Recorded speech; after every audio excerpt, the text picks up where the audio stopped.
Worth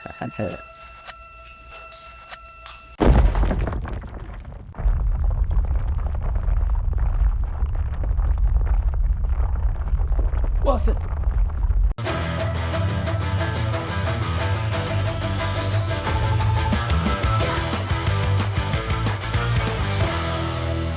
Welcome back to Movie Punch, where we punch movies so you don't have to. Today we're looking at Indiana Jones, one of the best trilogies ever made, which then got turned into one of the okayest franchises ever made.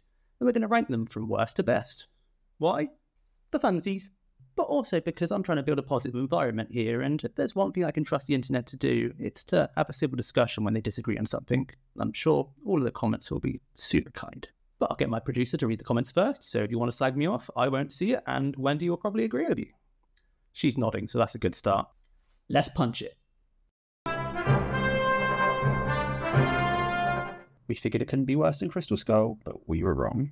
I know I'm going to get a lot of disagreement here because Dial of Destiny doesn't fail so in your face as Crystal Skull, but that's sort of the problem. It doesn't fail because it doesn't try. Dial of Destiny is the worst thing an Indiana Jones movie can be. Boring. It's always interesting to see this in the same franchise. Prometheus and Alien Covenant are another example, where the first movie is creatively interesting, but kind of a train wreck. So the sequel is creatively bankrupt to appease the fans. Apparently what the fans want is a remake of the earlier movies, but much worse. Call me a dreamer, but I'll happily take an interesting failure over a boring, I'm going to say success, but that seems too strong a word for Dial of Destiny. A boring pants? There's stuff to like in Dial of Destiny, but there just isn't enough of it. Ironically, for a movie about time travel, this was like it's stuck in a time loop. Go get item, chase scene. Go get item, chase scene. I understand Harrison Ford's age was always going to mean the action scenes would be limited, but that doesn't excuse the repetition, or the fact that none of the chase scenes are actually exciting. To kick it while it's down, I also need to mention the de-aging at the start of the movie. It's technically very impressive, but the problem is that's just what it feels like, a technical exercise.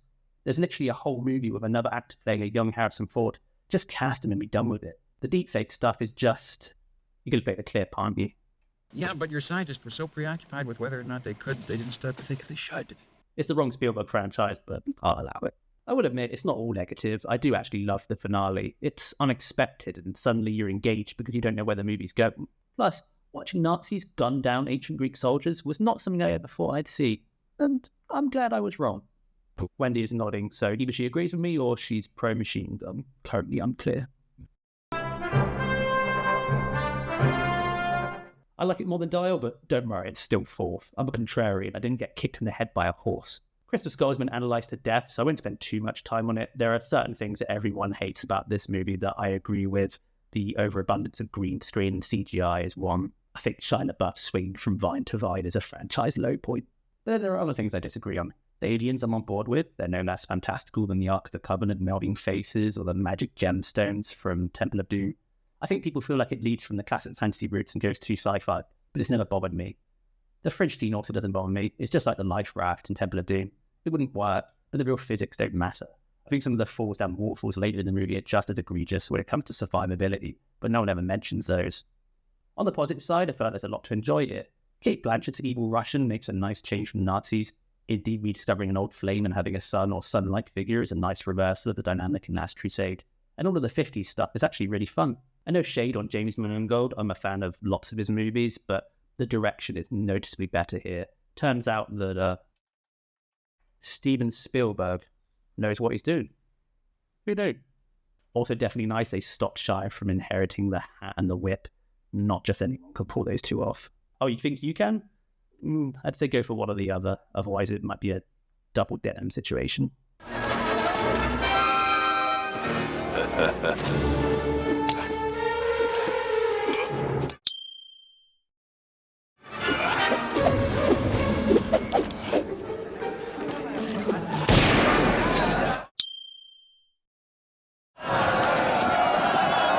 Okay, while Wendy does some shopping, let's talk number 3. I know. Placing it third feels like a crime. It's not down to anything it does wrong. I love this movie, but I just have a better time with the sequels. A big part of the brilliance of Raiders is how much it sets up, which then let the sequels soar. I also love how Indiana Jones just appears in this movie fully formed. No backstory, no arc. He's got a cool hat, so he's the hero. Get on board or go home. And you know you're watching an old-timer when there's this many classic moments, great quotes, melting Nazis. There's something here for everyone. Oh, and I also want to take a moment to dispel that stupid myth that Indiana Jones has no effect on the plot, and things would have ended the same without him there. One, if Indy hadn't been there, the Nazis would have killed Marion. She lives because he was around. Two, without Indy, there's a solid chance that the Nazis wouldn't have found the Ark, which means it would have just sat waiting for someone else to come across it. Maybe it would have been discovered in recent times with the development of new technology, meaning it could end up in the hands of someone today. Basically what I'm saying is, based on the way the world is going at the moment, if Indiana Jones hadn't been there, the Ark of the Covenant's going to end up in the hands of Elon Musk. Then we're all shafted. Look, I'm as surprised as you are, but on my recent rewatch, I had an absolute blast with Temple of Doom. As an adult, I find Willie Scott far less annoying and a lot more relatable. One day, she was a singer in a fancy club, and the next, she's sticking her arm into a hole in the wall full of bugs. I mean, if I'm in that situation, there's a solid chance I'm letting the feet and crush them. Short Round is also such a brilliant addition here. He fits so perfectly into this movie. It's almost confusing that he only appears here. It feels like we've seen him in multiple movies with Indy. This really does feel like the correct way to do a sequel. You take the existing character and just drop him into a new adventure. You have the odd callback, but otherwise you just get on with telling a fun story. I know some people have labelled this movie as racist or have just said that it hasn't aged well, but honestly, it felt like the intent here with all of the over-the-top scenes were to be laughed at from the point of view of how silly these racist tropes are.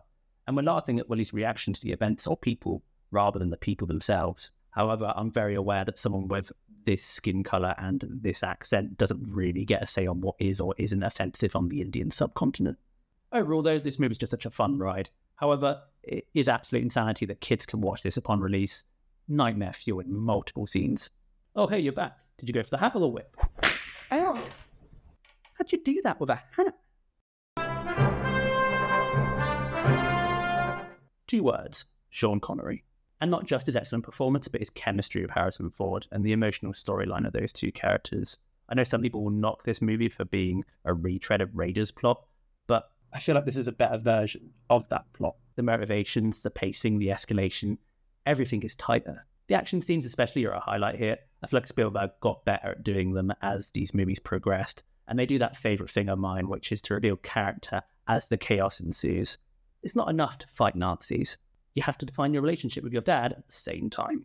The leading lady being a bad guy is also a nice touch because it means that you don't have an unnecessary romance getting in the way of the father-son relationship that this movie is really about. The Last Crusade was fun, fulfilling, and really the perfect ending to the series, which they then ruined, but still. Okay, that's my ranking. Did you agree with it? Probably not, but that's okay because we're all welcome here. Feel free to leave me a comment telling me what your ranking list is, or just a scathing remark about how stupid I am that Wendy will enjoy. Whatever you say, your comments can't hurt me. Ah, son of a...